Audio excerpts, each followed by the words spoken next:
Metro Last Light is the direct sequel to Metro 2033. It's going to be another cinematic, atmospheric, first-person shooter set in the ruins of post-apocalyptic Moscow. Продовольствие и оружие! Господин штурмбанфюрер! Что там еще? Двое диверсантов проникли на Been станцию! spotted. Wait for my signal. Так какого хрена вы тут? Пойдите и найдите их! Вот они! Стоять! It's actually a direct narrative sequel, so you'll be playing as Artyom once again, the protagonist from the original game. He's a little bit older, a little bit wiser. He's been assigned to the group of rangers who helped him in the first game. And the broad context of the story is there's a civil war brewing in the Metro. You're thrust into it, trying to make sense of the madness, and that's pretty much all we're ready to give away about the story right now.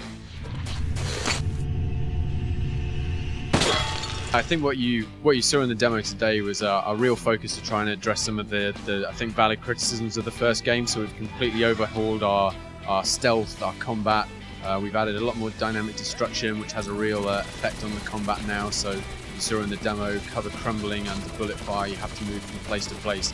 It really kind of changes the feel of the combat in there as well. But I think really we're going to stay true to the spirit of the original game. So you'll have that survival horror angle.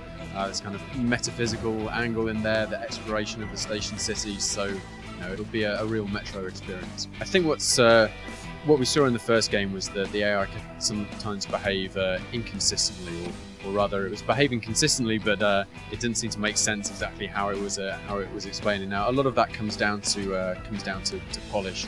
We've kind of rewritten the rules about how the AI behaves, how it responds to perceived threats, particularly how it communicates to other AI your position, so they don't instantly know where your location is. They actually have to communicate to each other and coordinate to be able to track you down. So it's possible to take someone out from a concealed position, and it doesn't mean you're going to be instantly spotted. It gives you time to move around to new positions.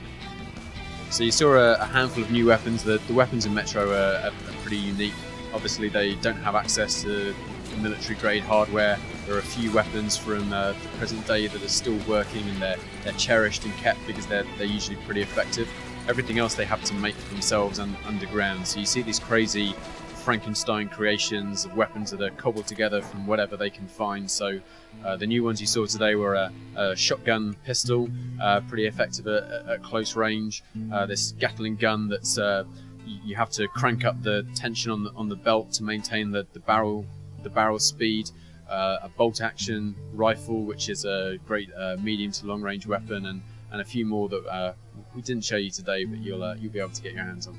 Yeah, you'll be going back up to the surface, and I think it's it's there where that sensation of fear and loneliness that I think we did really well in the first game really comes in. That's that classic Metro moment when you're alone out on the surface, your gas mask is frosting up, you have 3 bullets left in your magazine, the wind's howling, you can hear the howl of mutants in the distance. That's where we really kind of scare the player and make them feel alone and vulnerable. So yes, you'll be back on the surface, and you'll be getting those sensations all over again.